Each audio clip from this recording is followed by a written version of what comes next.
out the butcher's knife and wooden stake. We're debating horror films past versus present in The Loop. We have the horror experts, including Rob Zombie, joining us live.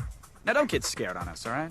Plus, we're ready to make the dive. We covered the Red Bull Flugtag, and we'll float you the Fallout. And in AOTS hardware, we have the latest spy equipment you can snoop on hot chicks with. 007 is all we know. It's Attack of the Show! What's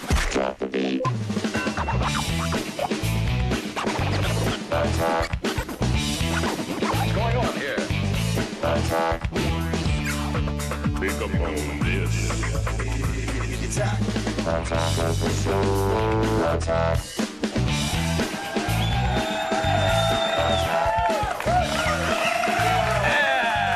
Hey, everybody.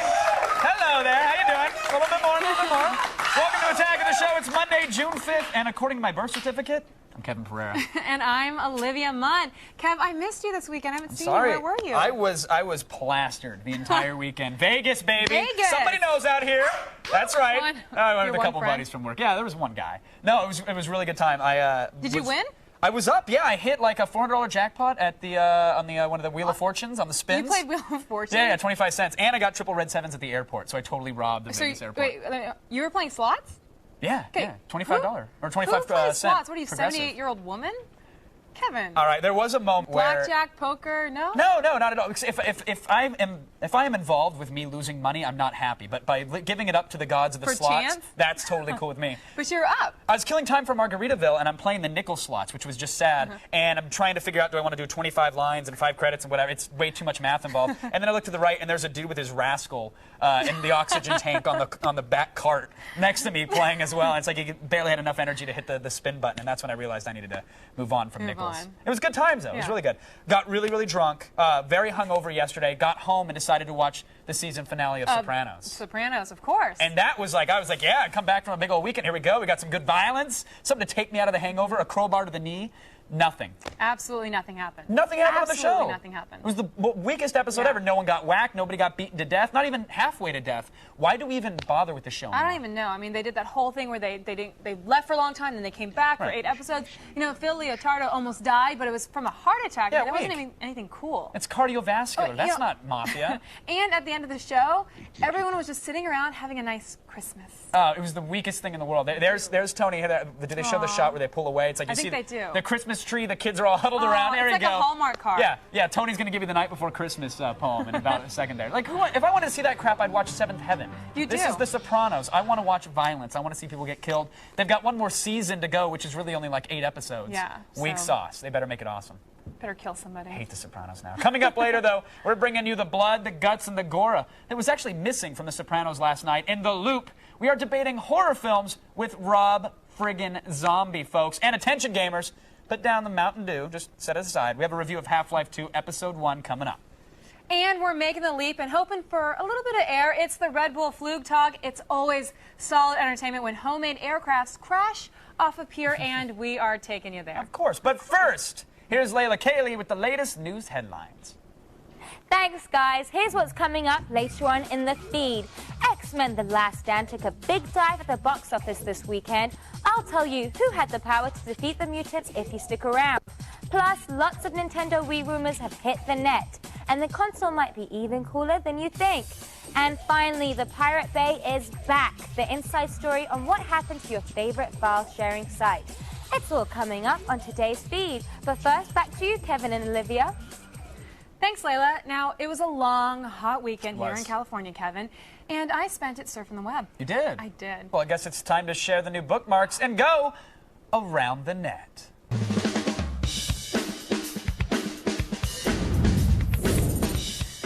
Do you love watching cartoons but hate dealing with that crappy television remote? Well, look no further than the magic of YouTube.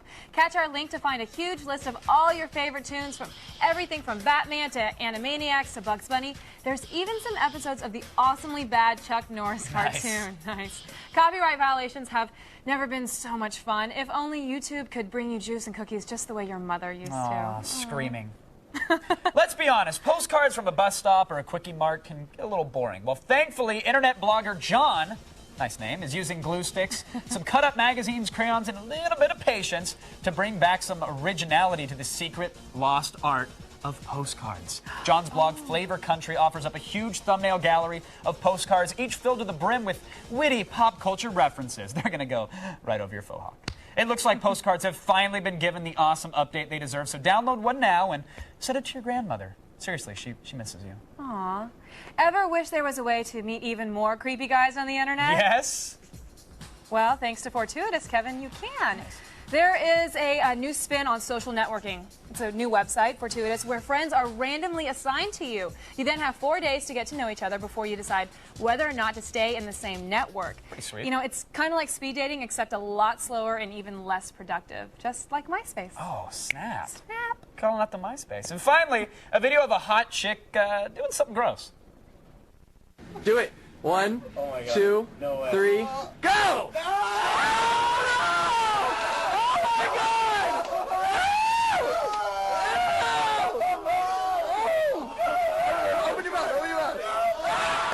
No! Yeah. No! at No, least- no, no. At least she swallowed. I mean, Oh. look, she's chowed down on the praying mantis. Let's see it. You want to see it again? Apparently I you don't wanna enjoyed see it again. I No, don't- there she is. Come on, you Here guys. she's thinking about it. Not so. Yeah, there we go. Okay, she's one of those girls who will do anything because she thinks it makes her cooler, but in the end of the day, she's just that creepy girl who ate the praying mantis. And that's why she's getting a proposal from me very soon. Way to go, sweetheart. You know, in some cultures, the praying mantis is a delicacy. All right, so just don't judge. And swallowing? That's my culture. All right, let's end this thing. This is too disgusting. That's plenty of internet for you guys today. Be sure to visit attackoftheshow.com for the links to everything we downloaded last night. That's right. Now, if you're a regular viewer and you have a webcam, you can actually join our audience of monitor heads live during the show. We got them all back there. Yeah, you know, you guys have seen Jason, the Yes. baghead from Cleveland, in our video voicemail recently. He always seems to be asking for sex advice, and, you know, to be honest, Kevin, he seems to have a bit of a sexually dysfunctional attitude. Yeah. So we thought he perfectly represented our audience. And that's why today he's going to be joining us in the monitor heads throughout the show. whole giving, show? Yeah, the entire thing. He's going to be giving you, the audience, a voice, really. Jason, you there? What's up, baghead? What's up, Kevin and Olivia? Hey, What's Jason, going on, man? baghead. How you guys doing? Love it. Doing great. Look, Jason, I got to ask, first of all, of course, why do you wear the bag on the head, buddy? The answer's simple. Multiple girlfriends, multiple venereal diseases. All right. Nice. That's, Nice. I should have expected as That's much. right. All right. What do you think of the new set, though? You liking the new show? Yeah, I love the new show, the Army of Monitor Heads, but I'll tell you what the best part of the new show is. Miss Olivia and her stomach and her abs. Girl, Yeah. why are you wearing a burqa today? Show up that stomach. You know what your Burqa? best asset. Hey, I gotta Yeah. keep you wanting more, baghead. You know, you won't buy the cow if you get the milk for free, you know what I mean? Jeez. All right, now you just saw the girl eating the praying mantis. What'd you think of that? You know what? If that girl eat a praying mantis, she'll eat anything. Give her my phone number right now. Oh my gosh. You know, around the net was amusing too, but we all know the internet's only really good for braces and pigtails. You know what I'm talking about, Kev. You know what I'm talking about. I do know what he's talking Braces about. and actually. pigtails, really, Kevin? Yeah, it's a That's .net. your thing? It's a good site. So when I auditioned and you asked me to do the pigtails, that was what it was about. Yeah, no, totally. You tease, Olivia. You tease. I'm gonna put the video on YouTube. All right, Kev. Baghead, thanks, All right, man. man. Cleveland in the house. Yes, right. Cleveland is unfortunately in the house all show long as well, so we'll I check love back in it. with you later. I love it. Love you, All right. baghead. It's enough, All right, baghead. Kev. Tomorrow is 6606. Oh. You know what that means? Yep. The latest Hollywood horror movie is coming to theaters. Yes. It's a remake of the 1976 cult hit The Omen. Mm-hmm. Yep. There seems to be a new and different movie coming out every week. New horror movie every freaking week. Yeah. Is it simply quantity over quality? Good question. Which actually brings us to Oh. our poll question. What were the odds? How does that happen? You vote by text message. Are horror movies better today than those of the 70s Hmm. and 80s? Is Hostel scarier than Texas Chainsaw Massacre? What about Scream versus Poltergeist? Good matchups. Text your vote to G4TXT. That's 44898 to vote and register for AOTS Live News Alerts. Coming up on the show, we have crazy people all jacked up on Red Bull, building crazy flying machines. Crazy! And then jumping off a ramp. It's the Red Bull Flugtag. And in the loop, we're debating horror films. Wussies, just get out of the room. Joining us is Rob Zombie Fangoria's Ryan Turek and horror aficionado Tim Sullivan. Stay tuned. Attack of the Show slaughters your entire frickin' family with an axe right after these messages.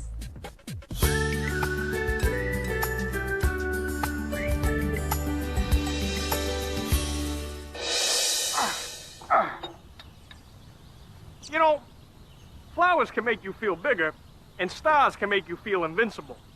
But you know what can make you feel small and defenseless? That's right, ethnic stereotypes. So don't let ignorance get you down. Rise above it. Like me and Mario. And that's one to grow on.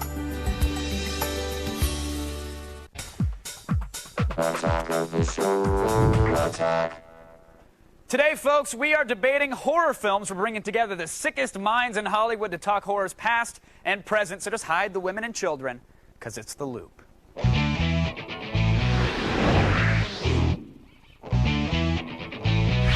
Before the break, we had a question, folks. We asked you, are horror movies today better than those in the 70s and 80s? And according to you, the viewers, 59% feel that horror movies from the past are actually better than horror movies present. Shocking. Joining us via satellite to help make sense of it all, of course, acclaimed horror director Rob Zombie is with us, Fangoria magazine columnist Ryan Turek, and horror director and aficionado Tim Sullivan. Gentlemen, welcome to The Loop. Rob, I'd love to start with you if we can, sir. Today it was just announced you're bringing back the Halloween franchise, right? This is not a sequel, though. It's a reimagining. That's what the cool kids are calling it. Yeah, I mean, it's not a sequel. It's a brand new beginning. So how is this different? How is this different from the Halloweens that we've seen in the past? Well, it isn't yet because we haven't made the movie yet. But you know, what can I say? I don't want to give it all away. All right, fair enough. It's going to be set at Christmas, right, Rob? Very funny, Tim. If I was there, good thing you're in a separate booth. Tim, let me say, are remakes good for horror now? I mean, like, let's the Halloween aside, we got The Omen coming out tomorrow. Right. Did this film need to come back? Is this going to help forward the genre at all? You know, it's funny. I have mixed emotions. I think it really depends on the film. You can't just blanketly say that all remakes are bad. You know, I did one. But I think that there's so many stories in the world, and I think every generation has the same story retold in the language of that generation. So, you know, for me, I don't need to see an Omen remake. I'm very happy with the original, but I think there's a generation today that isn't familiar with the original and will dig it. You know, they'll dig the story, and if they stay true to it, you know, they'll dig it. So, Tim, what was your remake? What prompted you to go back and redo something? Well, it's funny. You know, I did a film called 2001 Remakes, 2001 Maniacs, which is a reimagining of 2000 Maniacs. And I did it because, you know, I grew up loving the splatter genre, and I thought it was a chance to take a film that maybe wasn't a great technical achievement, but had a really good kind of rebellious vibe to add some production value from today and to have fun with it, but do it outside the studio system, just like the original film. All right. Now, Ryan, I want to talk to you, sir, because X-Men this weekend might not be related to the horror genre, but a 67% drop at the box office. And some people are saying, well, this is all a word-of-mouth syndrome here, that everybody heard good things, and if they had any sort of an inkling to go see it, they saw it. Now there's nobody left. How important is word-of-mouth for something like The Omen? There's no consistency, Kev. I think X-Men made as much as it did its first weekend because everybody was waiting for the third chapter of the film. I think everybody who saw the film went that first weekend, and that's why there was a 66% drop. As far as horror films go, I don't really know if word of mouth counts because it's so inconsistent. Something like Hostel will do really well its opening weekend, but Hills Have Eyes, which was built up, weeks and months prior, opens at number 3, and something like Slither opens at number 8. So, there's no consistency. Well, do you think with a Hostel, was it built up via word of mouth, or was it built up with bus shelter ads and, newspaper campaigns? Well, that and, Tarantino's name being attached to it as well. I think it did really. I think a lot of people went in thinking it was a Tarantino film, so. It's also timing. I mean, Hostel came out at a time where, when it was right after Christmas, all the Oscar movies had come out, all the big budget, everyone had seen Narnia, Harry Potter, Munich, Brokeback Mountain. You're a teenager, you're tired of that, and all of a sudden there's Hostel, a balls to the wall horror movie. That's exactly so let's release a horror movie on a symbolic date like 6606. Clearly, everybody's going to go see it, right? Yeah, everybody's going to go see it. But Rob, I got to jump to you now, sir, because I want to go back to the horror discussion here. When you talk about horror, you can't ignore the 80s. Obviously, some people think that films like Nightmare on Elm Street, that they redefined the genre as a whole. Do you agree? Was there a particular difference between the 70s and the 80s and then today? Well, I think the difference is in the 70s, I mean, a lot of the movies that we still talk about, like Chainsaw Massacre or Hills Have Eyes, a lot of the stuff that's getting remade, these were kind of small, brutal little films that over the years gained their cult status and gained their huge success. And then I think in the 80s, these films sort of were bigger box office hits and started spawning the idea of like sequels, 2, 3, 4, 5, 6, 7, 8 sometimes. So it's just a different thing. I mean, I think that's when Hollywood came to the table and saw the, dollars, whereas like the 70s films were a lot of them were more guerrilla-made films, made outside the system. But once people see gold in the hills, they definitely attacked. The Hollywood execs have eyes at that Exactly. point. Yeah, right. Now, you said Hollywood came to the table, and Ryan, I want to ask, when they came to the table with Scream, did they do a good thing for the industry, or did they hurt it? Was Scream a good movie for the horror genre? I think it hurt and helped because the 90s were kind of a dark time. It was kind of a black period because in the early 90s there was just nothing but a lot of direct coming out. A lot of Hollywood studios were trying to find the next boogeyman. When Scream came out in '96, it didn't even open at #1. It opened at like #4 or #5, and then through word of mouth it built up. And the response was good. It's a scary film, it's a smart film, but at the same time it was very lucrative. And after that, you know, studios kind of cashed in and just gave us nothing but copycats thereafter. Yeah, so. cookie cutter horror Yeah, films. exactly. Tim, how do you, as an independent director, how do you compete with these big guys? 'Cause Well, you know, going off that last question, 2001 Maniacs was a direct response to movies like Scream, and I know you did last summer, and Urban Legend. I was really tired of the 90s, what I call cock tease movies. You know, I want to see Michael Myers on the poster, you know, Freddy Krueger, not some ingenue from whatever WB show happened to be on hiatus that week. You know, you don't want to see her get dismembered or well, disemboweled? no, yeah, I want, you know, if you're going to put Nev Campbell in a movie, take her clothes off and rip her throat out, you know? And I was very, you know, those films are very self-aware. Sure. So I wanted to do something independent where I could really just go back to the drive-in, grindhouse, exploitation nature Well, I of the want splatter to film. touch that because, of course, horror is always about, for me, it was buckets of blood, gratuitous violence. Rob, The Devil's Rejects, man. You guys took advantage of the R rating, which I applaud you for that. But it seems like a lot of studios are struggling with the notion of actually releasing an adult film. They go PG-13 to bring in more people. I mean, are the teenage girls fueling non-gore horror, or are they perhaps hurting the genre as a whole, or is it not an issue to you because you can make an R film if you want to? You're Rob Zombie. I mean, it's not an issue to me because, you know, everyone just will do what they're going to do. I just think really, it becomes a matter of greed. And the way I look at things is everything can't be a $100 million blockbuster. Everything isn't made to be that movie. I mean, I know with a movie like The Devil's Rejects, if you make a dirty, violent, gritty movie with of that nature, it's not going to appeal to a mass audience. It can't. It wasn't made to, and I didn't want it to. I mean, it was the movie I wanted to make, and it wouldn't have gained anything by putting recognizable faces and getting a PG-13. In fact, it would have lost everything that it had.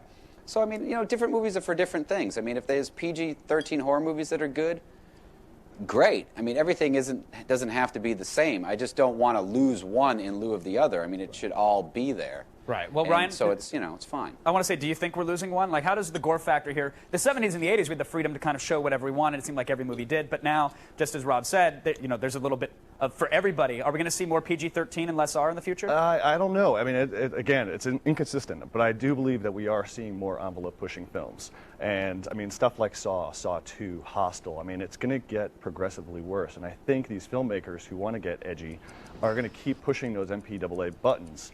And I mean, I heard recently that Saw 3 is really going to go all out. So it'll be interesting to see if there's any backlash from that. Because I think there's going to come a point where somebody's going to make a film so nasty that the MPAA is just going to hit the restart button and everybody's going to have to go back to scratch and make, you know, pasteurized horror. Well, I'll still be in line for it, and I'll get it on DVD, of course. Gentlemen, thank you so much for joining us in The Loop today. It was an honor. Thank you to Ryan Turek, Tim Sullivan, Thank you. and, of course, Rob Zombie. Everybody, be sure to pick up Rob's latest album, Educated Horses, and this summer, look for his concert, The American Witch Tour. For more info, of course, you can go to robzombie.com. But right now, we're going over to Olivia. Gamers and nerds, listen up. Later in the show, we have a review of Half-Life 2 Episode 1. And on your marks, get set, and go. We're driving off a ramp to give you some Red Bull Flugtag. It gets dangerous when Attack of the Show continues.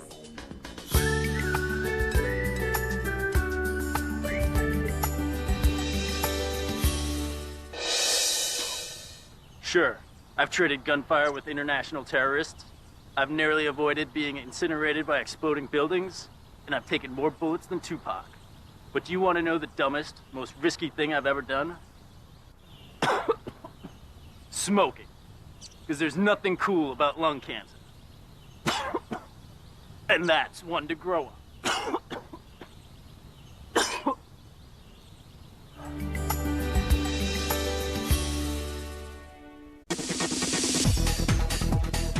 Welcome back to Attack of the Show. Now, Red Bull's Flugtag, which is German for Flying Day, recently took off in Tempe, Arizona, and we were there to see the aircraft soar and sink.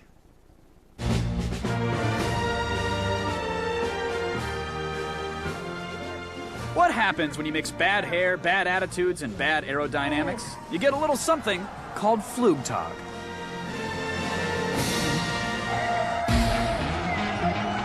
This is a Flugtag event. I've always dreamed about watching one of these things. Teams from all over the U.S. used their imaginations to come up with some of the coolest and crappiest flying contraptions to tumble into Lake Tempe. This is the Kings Got Wings. We're the Flying Fish from Raw in Tempe, Arizona. Our team is Mr. T's Wild Ride here in Tempe, Arizona for the Flugtag 2006. And where did the teams get the inspiration for their aviation mutations? A lot of drinking. Strippers, beer, and Jägermeister. Good idea. Always come at midnight. Drinking. Came up to me one night. A couple of beers, came up with it. Some more drinking. Taking off from a 20-foot ramp, teams are judged for the distance their craft travels, as well as the quality of the skit they perform. But only the most skilled aviators with the right stuff get the call to glory. I got suckered in because I'm a tiny little guy. Well, we decided to pick the dumbest person to do it. But after all the fanfare and flailing, it's time to get down to business. You guys ready to see it fly? Get in there and do your thing, ladies and gentlemen.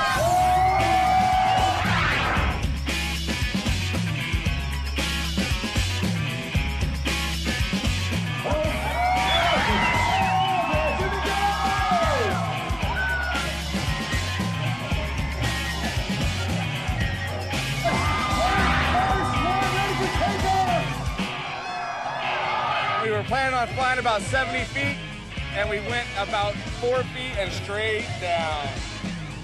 We didn't think it was gonna fly, but our pilot Luke took it like a man. Dude, we flew like 40 plus. It's all about having a good time, you know, it doesn't matter. Some soared like eagles, some crashed and burned, but who cares?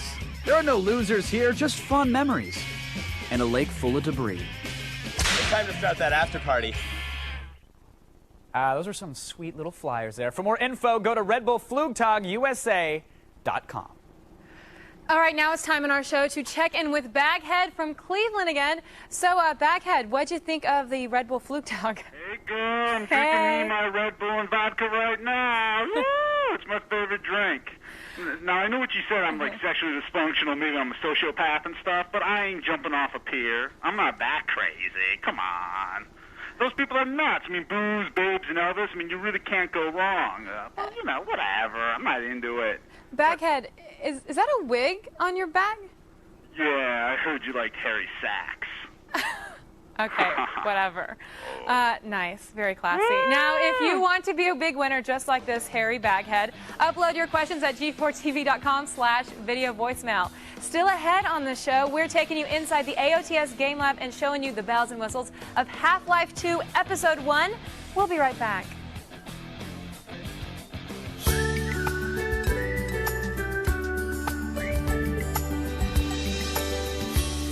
So you and your girlfriend and her girlfriend have been seeing each other for a while now.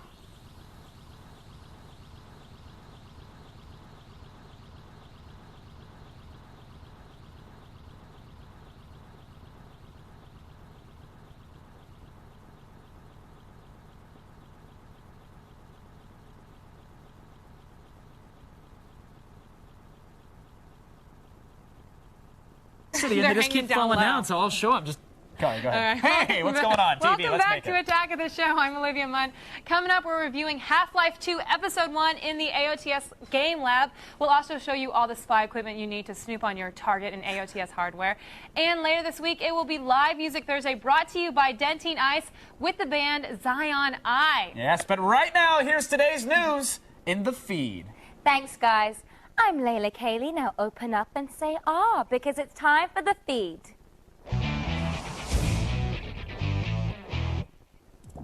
X-Men The Last Stand took a beating at the box office this weekend. Brett Ratner's installment of the Mutant series dropped over 67%, making only $34.4 million. That's a far cry from last weekend, where it pulled in over $100 million. Some experts blame the drop on bad word of mouth from fanboys. But who had the power to unseat Wolverine and company? Why, none other than Vince Vaughn and Jennifer Aniston. Their movie, The Breakup, topped the charts, earning $38 million. That's the third highest opening for a romantic comedy ever. And in more movie news, rumors have been circulating that the Wachowski brothers may write and direct a live-action version of Speed Racer. I can't imagine what the men who brought you Bound and the Matrix trilogy will do with Racer X, but I already want to see it. My only question is, who's going to play Chim Chim? Apparently, what we saw of the Wii at this year's E3 was only the tip of the iceberg. Executives at ATI, the guys who made the Wii's chip, say there's lots more in store for Nintendo's newest console. I'll have a built-in camera to let you put your face in the game, a wireless headset, removable SD cards, powerful graphics, and much, much more. Can you say PlayStation 3 killer?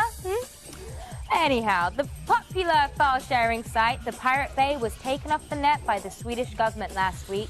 But after countless protests, it's now back and better than ever, which is good news for the site's 15 million daily users. Log on and download something illegally to celebrate. And in more shady downloading news, Russia is in some hot water over the popular music website allofmp3.com. On this Moscow-based site, you can order an entire album's worth of tracks for just $1.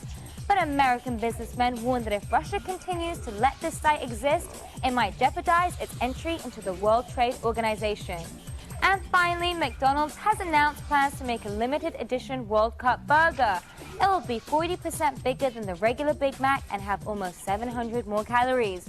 Because nothing makes us feel like playing soccer more than a big, fat, greasy burger. Well, that's all for today. Be sure to check out G4TV.com for even more news and info. Now hit the gym and do some cardio, because you've been fed. Back to you, Kevin and Olivia.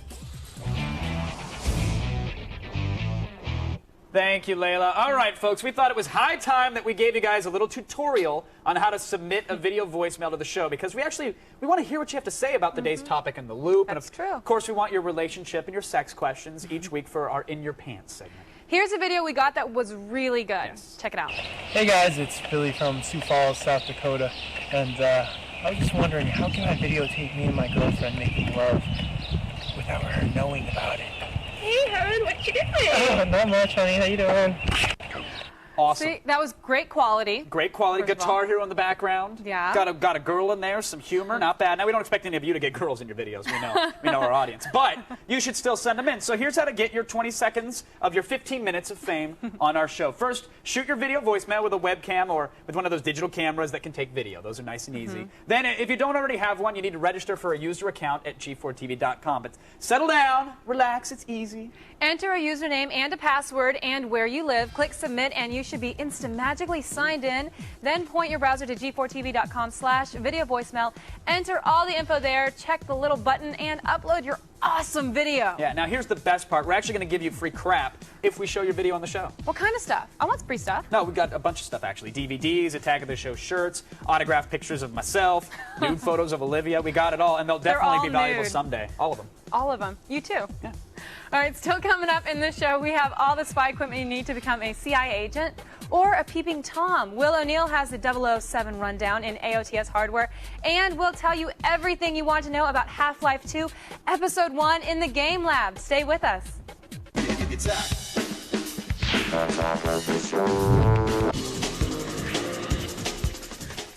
Now, just about every PC gamer and first-person shooter fan in the nation played it over the weekend. Of course, we're talking about Half-Life 2 Episode 1 for the PC, and now we're bringing you our own review courtesy of the Game Lab. We're going through a journey through City 17 in this week's Game Lab. Let's get into it, folks. Here we go. This one picks up right where Half-Life 2 left off. After an interesting escape from the top of the exploding Citadel building, you'll find yourself being pulled to safety by a few very familiar friends. Then you'll embark on a mission to help contain the Citadel's main reactor. Now, of course, your ultimate objective is to escape from the violence-ridden City 17. Same exact stuff here. It's no really surprise that Valve has put a lot of time and thought into the design of this expansion. From the very beginning, you're going to feel like you're completely immersed in the bowels of City 17. The action feels nonstop from one quarter to the next, but even during the puzzle-solving sequences, you're completing tasks while you're dodging antlions. So there's no more solve a puzzle, get in a firefight, ad nauseum stuff going on here. Around every corner, there's always something cool to look at. In fact, you'll be blasting your way through a pleasant mix of head crabs and zombies and rope-repelling Combine soldiers. You'll even run across a few new enemies, including a half-Combine, half-zombie creature, the oh-so-cleverly named Zombine. Now, the character of Alex, the non-player dialogue, even the voice acting, they're all very convincing. And this isn't your run-of-the-mill more weapons, more vehicles expansion. It really is a true extension of the Half-Life story. It's going to answer questions and raise some. Now, a lot of people seem to be angry that this episode only lasts 5 to 6 hours, but we think it's pretty hard to complain when the game carries a $20 price tag. If only there were vehicle sequences in this one, but maybe in episode 2, which thankfully is just around the corner. Bottom line, our game labs say Half-Life 2 Episode 1 is amazing. It's a true high point in the first-person shooter genre. It's on store shelves now, but I recommend you just fire up Steam, go pay for it, download it. It'll be right there for you. If you meet the system requirements, you have to check out Half-Life 2 Episode 1 now. Here's Olivia. Okay, now we're going to talk to Baghead again. So what'd you think of Half-Life 2? Hey, what's happening? Hey, Baghead. Hey, I know we were having some fun before, but now it's time to get serious. Okay. But that game, what sucks about that game is you can beat it in like 3 to 4 hours. I like having my games last over months or maybe weeks or whatever, but 3 to 4 hours just isn't enough gaming time. But it's an extension, and it's only $20. I know, listen, I know. You're the expert and everything. But what is cool about the game is it has this director's commentary, where you can put on a commentary when you're playing. You have the designer in your ear, and it's telling you about why things were designed in the game. It's actually sort of really cool.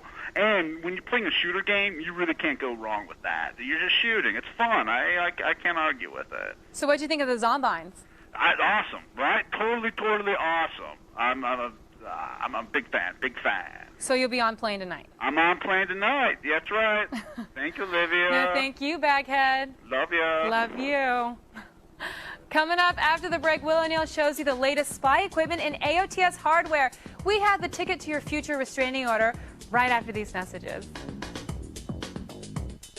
AOTS Game Lab was delivered to you by Domino's and the new XLP Pizza. Get the door, it's Domino's.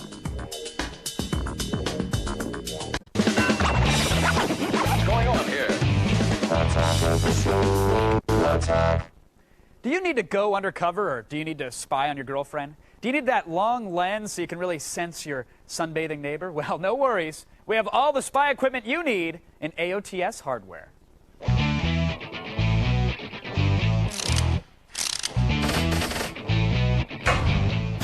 Summer's nearly here, and we all know what that means. Time to head to the beach. While for some that might mean, frolicking in the ocean, the salt water is bad for my perm. So instead, I'm gonna grab some dope-ass gadgets and go check out some hot chicks. These image stabilizing binoculars from Canon are great, and I think I found the perfect hottie to test them out on. Oh yeah. Canon's image stabilizing binoculars are great for scoping out hotties anywhere. Not only are they waterproof, but the rubberized casing ensures that you won't lose your grip. Of course, while this is all well and good, the Canon's main draw is its image stabilization capabilities. One touch, and those once shaky images are now silky smooth. Now these are some pretty high-end specs that should set you back about $1,000 bucks.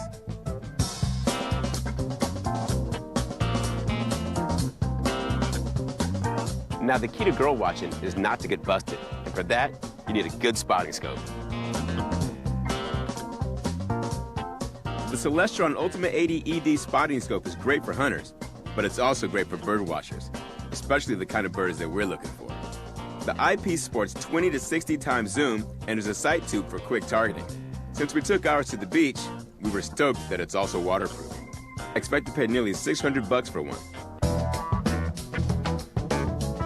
Now, if you want some souvenirs, you're gonna need a digital SLR with a really powerful zoom lens. If you're hoping to capture some images, for posterity, you're gonna need a camera with a powerful lens. And the Panasonic's 35 to 420 capable zoom lens is awesome. Fully automatic or manual, the Lumix DMC FZ30K is SD memory card compatible. It sports 8 megapixels and captures images in JPEG, TIFF, and RAW formats, as well as QuickTime videos. It also boasts a bright 2-inch TFT LCD, but you can also use the electronic viewfinder and conserve batteries. Considering how good it is, at $650 bucks, this thing is a steal. There you have it, another day at the beach with my toys.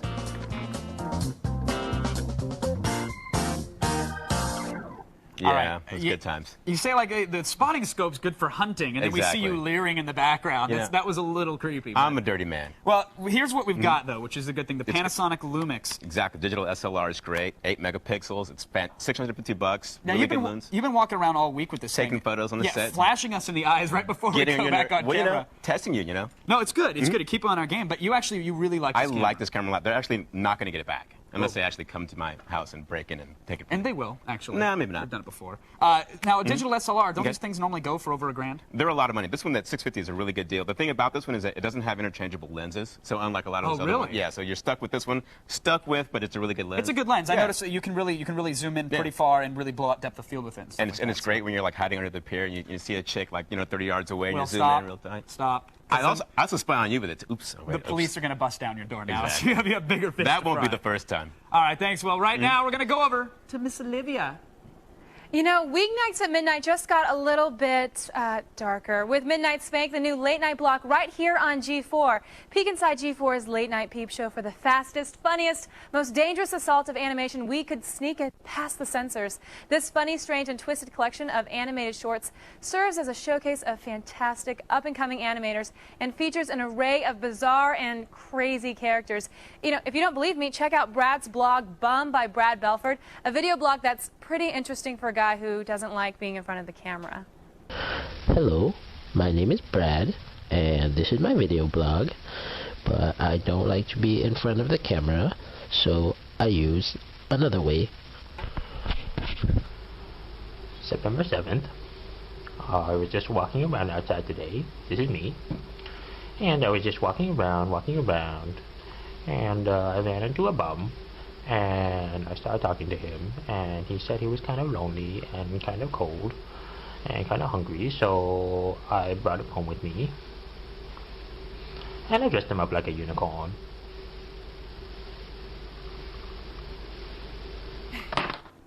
Tonight's Midnight Spank showcases the cutting edge of today's most irreverent and amusing shorts from top animators, including Covert, Doog Toons, Fumi and the Bad Luck Foot, Brad's blog, Ninja Eye, the Little Ninja, the Foo Cones. Tonight on Midnight Spank, G4's late night peep show following Brainiac. Stay where you are. Hey, no, seriously, where are you going? We're going to be answering your video voicemail right after the break. Don't leave. No, don't leave. Do.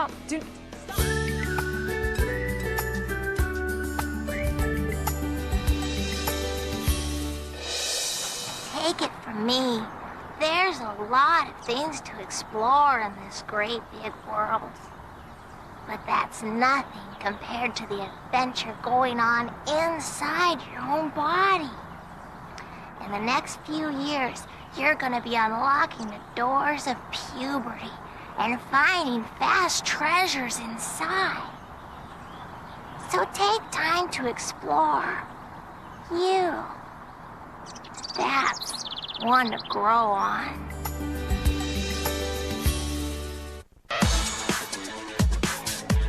Hearing aids. Motion City soundtrack. Commit this to memory. Eagles of Death Metal. Death by Sexy. 07.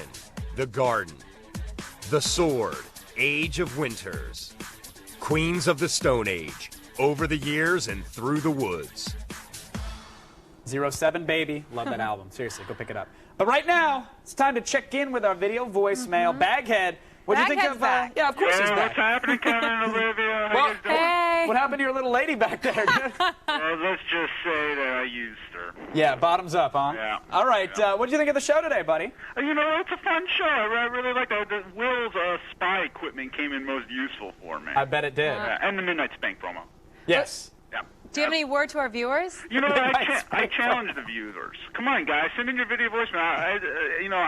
We have a voice. Let's get it heard. Let's get it on the airwaves. We can do it. Let's band together, attack the show people. You know, send in your video voicemails like me. Let's do it. Yeah, it's a video head army. We need some soldiers. Excellent point, Baghead. We'll check in with you, I'm sure, later on in some other episodes sometime. Thanks, guys. He's always Appreciate it. Kevin rocks. Keep her inflated. All right, first up, we have Steve from Palmdale, California, who's getting nosy about our childhood. Steve. What's up, everybody? My name's Steve. I'm from Palmdale, California. And my question is, what's the first horror movie you ever saw, and how old were you? He did this from his red room developing film, too, which is kind of creepy, apparently. Yeah, to answer your question, when I was in, I think, second grade, so I was like 6 or 7 years old. My parents, they would always watch the movies before they let us watch it. They let me watch RoboCop. Now, it's not a horror movie. RoboCop's awesome. No, okay. The shotgun scene? When you are 6, 7 years old, you watch it. I remember my very first nightmare. I mean, they were doing coke off of women's breasts, and they were like raping women. It was crazy. Right. And they let me watch it. You were saying it like there's a problem. Is what I don't get. There's a problem. You're describing my weekend in Vegas. Like, this is awesome. I still wake up crying. All right, whatever. I saw Nightmare on Elm Street when I was like 4. My parents let me watch it. In fact, they bootlegged it, I think, off of like HBO or Showtime on beta. So it was like an even crappier quality version of the movie. But yeah, I was like 4 years old. They were like, "Oh, it's fake." No, I mean, it explains a lot, yes, but it actually didn't scare me. So you're tough. Tough as nails. Tough as nails. Yes, when it comes to scary movies. Finally, we have Roger from Poughkeepsie, New York. He wants to know a little bit more about you, Olivia. Olivia, you are so beautiful. I just wanted to know, what's your favorite scary movie? Oh, that's really nice. That wasn't creepy. Don't act like that. He was very sweet. Very endearing. My favorite scary movie, I don't know if I have a favorite one, but I saw Saw and Hostel, and then they both freaked me out, and I was in there literally screaming. Really? I was screaming. I laughed at Hostel. I thought it was funny. I was screaming in there and just, oh my God, just screaming. And then I turn around in both movies and I hear 12-year-old girls laughing. And I realize it's not scary to anybody besides me. But I like those really gory things. All right. Well, that's all the time we have for the video voicemails, everybody. Thanks for sending them in, though. We appreciate it. Now, you got to stay with G4 all night long because up next, we've got back-to-back episodes of Star Trek The Next Generation. Then at 10, back-to-back man shows, followed by interactive Star Trek. And then we're going to end the night right like with Brainiac and G4's Late Night Peep Show. We got you covered, really. Coming up tomorrow, however, on Attack of the Show, it's DVD Tuesday. Chris Gordon is going to have your hot DVD picks of the week. And Zach, I'm a little jealous of this one. Zach goes to the Hooters of Haircuts, Major League Trim, which is probably the coolest name for a business I've ever heard in my life. So when she's cutting your hair, her breasts are just right here? Pretty much. Pretty much. I always ask her to fade the sideburns because she's really got to lean in for those. We'll take you to the haircutting place full of hot chicks who actually pamper you because that's how we roll, actually. And that's our show. Right? No, I actually do want to do one more thing if we can. If that's okay? Yeah. Do we have something? Can we show Olivia what I asked for in the break? Yeah. I don't know if we have it. What is Let's it? see. We might have it. It's going to take a couple seconds. There's like 400 people crossing wires and downloading, and then they have to actually display it. I love it. We actually run reel to reel. Now, here's your surprise. Hold on, it's just a little something for you. Oh, come on. I don't know if you've seen this girl before. There she is. And then, yeah, there she goes. There she's eating the praying mantis. That was for you. I hate you, Kevin Pereira. I thought you might appreciate I hate you, Kevin Pereira. I hate you. All right. I just thought I'd do something sweet for you. Just good night. But I mean, it's stop. What was... Just go. Just go. Just go.